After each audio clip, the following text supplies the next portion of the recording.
নমস্কাৰ মই মজিদ বন্ধুসকল পলকতা চাওক আজি 9টা গুৰুত্বপূৰ্ণ খবৰ। প্ৰথমটো খবৰ, বাবৰৰ নামতে মুৰ্ছিদাবাদত নিৰ্মাণ হ'ব বাবৰি মছজিদ। উচ্চতম ন্যায়ালয়ত এই সন্দৰ্ভত মুখ থেকেচা খালে বাবৰি মছজিদৰ বিৰোধিতা কৰা হিন্দু পক্ষই আৰু দেশৰ সৰ্বোচ্চ ন্যায়ালয়ৰ ৰায়দানক কৃতজ্ঞতা জ্ঞাপন মুছলিম পক্ষৰ। মুছলমান পক্ষৰ উচ্চতম ন্যায়ালয়ত বৃহৎ জয়। বাবৰৰ নামতে নিৰ্মাণ হ'ব পশ্চিমবংগৰ মুৰ্ছিদাবাদৰ বাবৰি মছজিদ। উচ্চতম ন্যায়ালয়ৰ এই সন্দৰ্ভত গুৰুত্বপূৰ্ণ ৰায়দান। বাবৰৰ নামত মছজিদ নিৰ্মাণত নিষেধাজ্ঞা আৰোপ কৰিবলৈ কৰা আবেদন খাৰিজ দেশৰ উচ্চতম ন্যায়ালয়ৰ।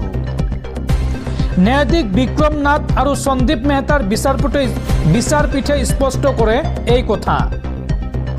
আবেদনকাৰীৰ আবেদনৰ কোনো শক্তিশালী আইনী ভিত্তি নাই, এই মন্তব্য কৰে উচ্চতম ন্যায়ালয়ে। বাবৰ এজন আক্ৰমণকাৰী আছিল বুলি হিন্দু পক্ষই দিয়া যুক্তি আদালতে অগ্ৰাহ্য কৰে আৰু মুৰ্ছিদাবাদত নিৰ্মাণ হ'বলগীয়া মছজিদক কেন্দ্ৰ কৰিয়েই এই বিতৰ্কৰ সূত্ৰপাত হৈছিল। বিধায়ক হুমায়ুন কবিৰে বাবৰি মছজিদৰ আধাৰশিলা স্থাপনৰ কথা ঘোষণা কৰে আৰু ভাৰতীয় সংবিধান অনুসৰি সকলোৰে নিজৰ ধৰ্মীয় অনুষ্ঠান নিৰ্মাণৰ অধিকাৰ আছে বুলি তেওঁ দাবী কৰে আদালতত। মছজিদৰ লগতে একেটা স্থানতে এখন চিকিৎসালয় আৰু এখন বিশ্ববিদ্যালয় নিৰ্মাণৰ পৰিকল্পনাও কৰা হৈছে, এই কথা ঘোষণা কৰে বিধায়ক হুমায়ুন কবিৰে। পৰৱৰ্তী খবৰ, ৰাজ্যত সংঘটিত হৈছে এক নোহোৱা নোপোজা ঘটনা। চিনেমাৰ কায়দাৰে 5জনীয়া ডকাইতৰ দলে মুহূৰ্ততে লুটি নিলে 12 কোটি টকাৰ সোণৰ আ-অলংকাৰ। কৰ্মচাৰীক ধৰি ৰাখি ডকাইতে সংঘটিত কৰে এই ভয়ংকৰ কাণ্ড। বৰপেটা ৰোডত সংঘটিত হৈছে এই ভয়ংকৰ ঘটনা আৰু এই সমগ্ৰ দৃশ্য বন্দী হৈ ৰৈছে চিচিটিভি কেমেৰাত। দিন দুপৰতে চাঞ্চল্যকৰ ডকাইতি কাণ্ড। 5জনীয়া ডকাইতৰ দলে লুটি লৈ গ'ল কোটি কোটি টকাৰ সোণৰ আ-অলংকাৰ। হাতত পিষ্টল লৈ কৰ্মচাৰীক বান্ধি লুটপাট ডকাইতৰ দলটোৰ। চিচিটিভিত বন্দী হৈছে এই সমগ্ৰ ঘটনা। বৰপেটা ৰোডৰ চেনকো অলংকাৰ নামৰ গহনাৰ শ্বৰুমত সংঘটিত হৈছে এই ভয়ংকৰ ঘটনা আৰু ঘটনা সন্দৰ্ভত আৰক্ষীৰ তদন্ত আৰম্ভ। পৰৱৰ্তী খবৰ, অৱশেষত কাৰাগাৰৰ পৰা মুকলি হ'ল ভিক্টৰ দাস।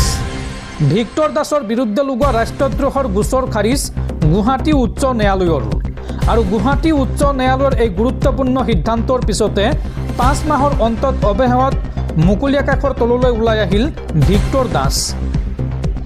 দৰ্শকসকল আৰু বহুতো গুৰুত্বপূৰ্ণ খবৰ আছে, তাৰ আগতে আপোনাক জনাওঁ যে যদি আপুনি এতিয়ালৈকে এইটো ভিডিঅ'ত লাইক কৰা নাই তেন্তে এতিয়াই ভিডিঅ'টোত লাইক কৰি দিয়ক আৰু এনেকুৱা ধৰণৰ ভিডিঅ'সমূহ নিতৌ চাবলৈ চেনেলটো ছাবস্ক্ৰাইব কৰি কাষত থকা বেল আইকনটো প্ৰেছ কৰি ৰাখক। পৰৱৰ্তী খবৰ, অহা 5 বছৰত অসমক বানমুক্ত কৰা হ'ব, এই পৰিকল্পনা হাতত লোৱা হৈছে। অসমত উপস্থিত হৈ এই বৃহৎ ঘোষণা কেন্দ্ৰীয় গৃহমন্ত্ৰী অমিত শ্বাহৰ। নাতানপুৰৰ বিশাল জনসভাত কেন্দ্ৰীয় গৃহমন্ত্ৰী অমিত শ্বাহ আৰু এই জনসভাৰ পৰাই ৰাজ্যবাসীক উদ্দেশ্যি কেইবাটাও বৃহৎ ঘোষণা কেন্দ্ৰীয় গৃহমন্ত্ৰী অমিত শ্বাহৰ। অমিত শ্বাহে কয় যে এতিয়াৰ পৰা সীমান্তৰ প্ৰতিখন গাঁৱে পাব সকলো সুবিধা।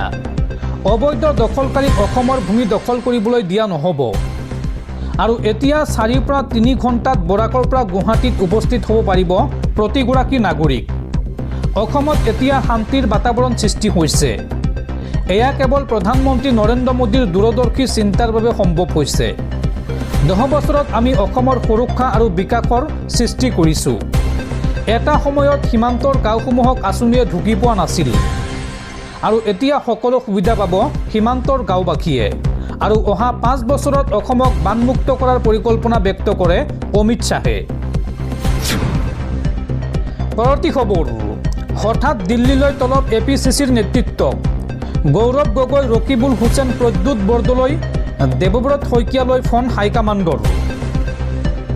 আজি দিল্লীত নিৰ্বাচনী কমিটিৰ গুৰুত্বপূৰ্ণ বৈঠক অনুষ্ঠিত হ'ব। স্ক্ৰিনিং কমিটিৰ অধ্যক্ষৰ উপস্থিতিৰে অনুষ্ঠিত হ'ব এই গুৰুত্বপূৰ্ণ বৈঠক আৰু এই বৈঠকত অসমৰ নিৰ্বাচন সন্দৰ্ভত গুৰুত্বপূৰ্ণ আলোচনা কৰা হ'ব। বিৰোধীৰ মিত্ৰতা আৰু প্ৰাৰ্থী তালিকা সন্দৰ্ভত এই বৈঠকত গুৰুত্বপূৰ্ণ আলোচনা হ'ব। পৰৱৰ্তী খবৰ, অচিনাকি লোকক কোনেও মাটি বিক্ৰী নকৰিব। কোনো সনাতনী লোকে যাতে নিজৰ মাটি অচিনাকি লোকক বিক্ৰী নকৰে, সেই সংকল্প লোৱা হওক। ৰাজ্যবাসীক উদ্দেশ্যি এই আহ্বান মুখ্যমন্ত্ৰী হিমন্ত বিশ্ব শৰ্মাৰ। অচিনাকি লোকক কোনেও মাটি বিক্ৰী নকৰিব। কোনো সনাতনী লোকে যাতে নিজৰ মাটি অচিনাকি লোকক বিক্ৰী নকৰে, সেই সংকল্প লোৱা হওক।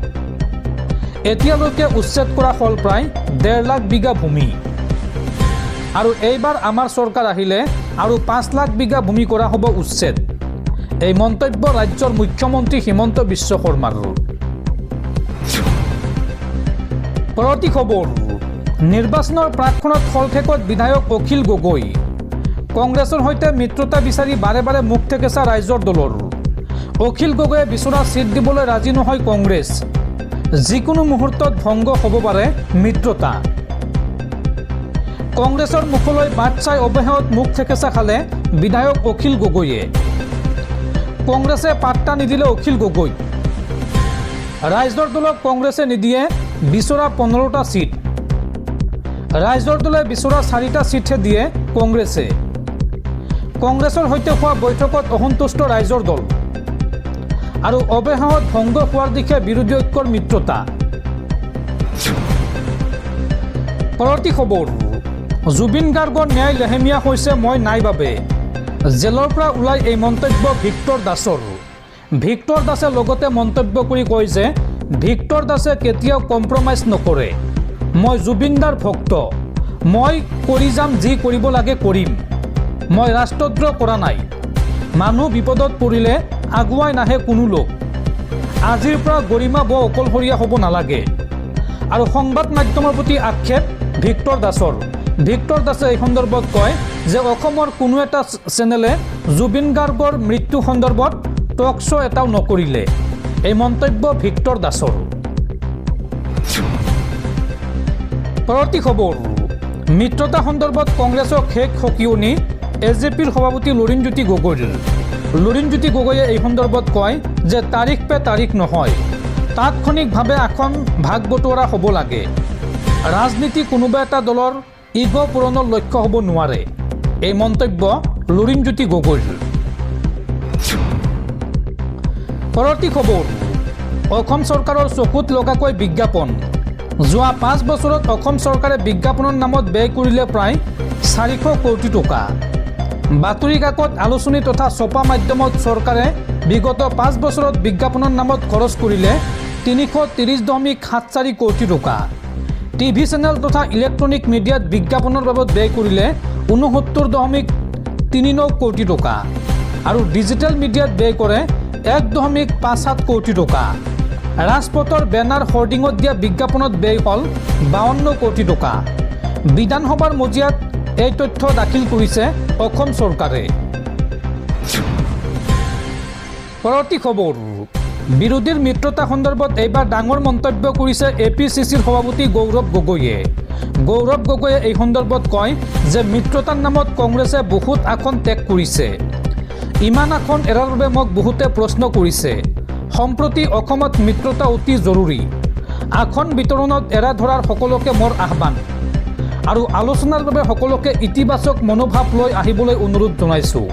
সামাজিক মাধ্যমত এই বিশেষ পোষ্ট গৌৰৱ গগৈৰ। পৰৱৰ্তী খবৰ, সোণৰ গহনা বনাম বুলি যদি ভাবিছে তেন্তে আপোনালৈ ভাল খবৰ। শীঘ্ৰেই পুনৰ 80,000 টকালৈ হ্ৰাস পাব পাৰে সোণৰ দাম। চাওঁ আহক এই সন্দৰ্ভত সবিশেষ। পূৰ্বাভাস অনুসৰি সোণৰ দাম পুনৰ 80,000 টকালৈ হ্ৰাস পাব পাৰে। কিন্তু এই দাম হ্ৰাসৰ সম্ভাৱনা কিয় বৃদ্ধি পাইছে আৰু বিশেষজ্ঞসকলে এই সন্দৰ্ভত কি কয় চাওঁ আহক। সোণৰ দাম ক্ৰমাগতভাৱে এনে এটা স্তৰলৈ বৃদ্ধি পাই আহিছে যিটো বহু সাধাৰণ ক্ৰেতাৰ ক্ৰয় ক্ষমতাৰ বাহিৰত। আনকি কিছুমান পূৰ্বাভাসে ইংগিত দিছে যে দাম বৃদ্ধিৰ চলিত দামে শেষ সীমা নহয়, আনকি ভৱিষ্যতে ইয়াৰ দাম দুগুণ হ'ব পাৰে। এই সম্ভাৱনাই বহুতৰ মাজত উদ্বেগ সৃষ্টি কৰিছে। কিয় ইমান দামী হৈ পৰিছে সোণ? বিশ্লেষকসকলৰ মতে বিশ্বৰ অৰ্থনৈতিক অস্থিৰতা আৰু বিশ্বৰ চৰকাৰসমূহে বৃহৎ হাৰত সোণ জমা কৰাৰ প্ৰৱণতাই এই তীব্ৰ দাম বৃদ্ধিৰ মূল কাৰণ। ফলত যোৱা ছেপ্টেম্বৰৰ পৰা দ্ৰুতগতিত বৃদ্ধি পোৱা সোণৰ দাম 29 জানুৱাৰীত উচ্চতম স্তৰত উপনীত হৈছিল। সেইদিনা 1 গ্ৰাম সোণৰ দাম আছিল 16,800 টকা আৰু এটা ছভাইৰেনৰ মূল্য আছিল 1,34,400 টকা। কিন্তু 30 জানুৱাৰীত হঠাৎ 10%তকৈ অধিক দাম হ্ৰাস পোৱাৰ লগতে বিগত 15 দিনত বজাৰত যথেষ্ট উঠানমা দেখা গৈছে। এই অনিশ্চয়তাৰ মাজতে সম্ভাৱ্য ক্ৰেতাৰ বাবে এটা ভাল খবৰ আছে। বিভিন্ন প্ৰতিবেদনত প্ৰকাশ পাইছে যে প্ৰতিটো ছভাইৰেনৰ সোণৰ দাম 80,000 টকাৰ তললৈ নামিব পাৰে। বিশ্লেষকসকলৰ মতে পূৰ্বে দাম বৃদ্ধিত মুখ্য ভূমিকা গ্ৰহণ কৰা ৰাছিয়া এতিয়া হ্ৰাসৰ অন্যতম কাৰণ হৈ পৰিব পাৰে। বিশেষজ্ঞসকলৰ মতে বিগত 6 মাহ ধৰি সোণৰ দাম বৃদ্ধি কৰা পৰিস্থিতি এতিয়া সলনি হ'বলৈ আৰম্ভ কৰিছে, যাৰ ফলত দাম সংশোধনৰ সুযোগৰ সৃষ্টি হৈছে।